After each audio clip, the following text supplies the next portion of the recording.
చూసినా కూడా ఏదో ఒక బ్యాడ్ ఇన్సిడెంట్స్ జరుగుతున్నాయి. ఆ మధ్యన ఉగ్రదాడి కావచ్చు, లేదు అంటే మొన్న జరిగిన ఫ్లైట్ క్రాష్ కావచ్చు. అది వెళ్ళి మెడికల్ కాలేజ్ మీద పడిపోయి పిల్లలు చాలామంది చనిపోయారు. పిల్లలంటే అదే 25 ఇయర్స్ లోపు ఉంటారు స్టూడెంట్స్. సో వాళ్ళు చనిపోయారు. అనుకోకుండా ఎప్పుడు ఎప్పుడు ఎలా వస్తుందో మనకు అసలు తెలియట్లేదు మృత్యు అనేది. సో మనం చేయాల్సిందల్లా ఏంటి అంటే దాని నుంచి మనం ఎలాగో తప్పించుకోలేం. కాకపోతే మన పిల్లలకి ఇప్పటి నుంచే అపమృత్యు దోషాలు అలాంటివి ఉండకుండా ఉండాలి అని మనం కోరుకోవాలి. సో దానికోసం మన పిల్లలకి ఏంటంటే మార్నింగ్ లేచినప్పుడు భగవత్ ప్రార్థన చేయించాలి. బయటకు వెళ్ళేటప్పుడు అలవాటు చేయించాలి. బయటకు వెళ్ళేటప్పుడు ఒకసారి భగవంతుడికి నమస్కారం చేసుకుని వెళ్ళమని చెప్పాలి.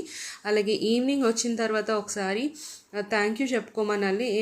ఏదైనా ఒక హెల్ప్ చేసినప్పుడు మనం బయట వాళ్ళకే thank you so much, thank you so much అని చెప్పి చాలాసార్లు చెప్తాం కదా. అలాంటిది ఇంత మంచి లైఫ్ని ఇచ్చిన భగవంతునికి ఒక్క నమస్కారం చేసుకుని థ్యాంక్ యూ చెప్పడంలో తప్పలేదు కదా.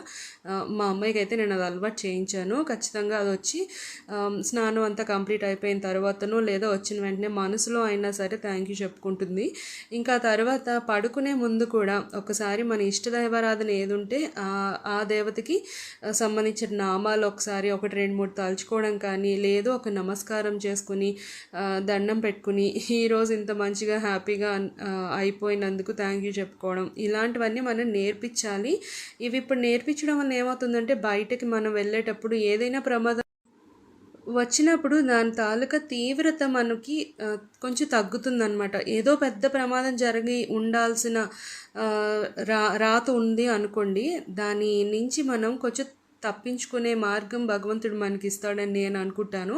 అంటే ఏదో పెద్ద ప్రమాదం వచ్చేస్తుంది, కాకపోతే అది చిన్నగా తీర్చేస్తాడనమాట. ఏదో పెద్ద దెబ్బ తగలాల్సింది చిన్న గోటితో పోతుంది అని అనుకుంటాను నేను.